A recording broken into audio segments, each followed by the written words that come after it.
Na-recover na namang mga palutang-lutang na droga sa dagat. 37 pakete ng hinihinalang shabu ang nadiskubre ng mga mangingisda sa magkahiwalay na barangay sa bayan ng Santa Cruz sa Ilocos Sur kahapon.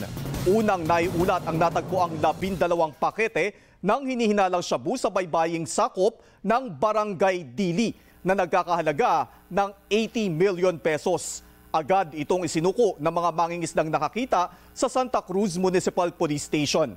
Samantala, nadiskubre naman ng ibang grupo ng mangingisda sa Barangay Mantanas ang 25 pakete ng hinihinalang shabu na nasa 150 million pesos ang halaga.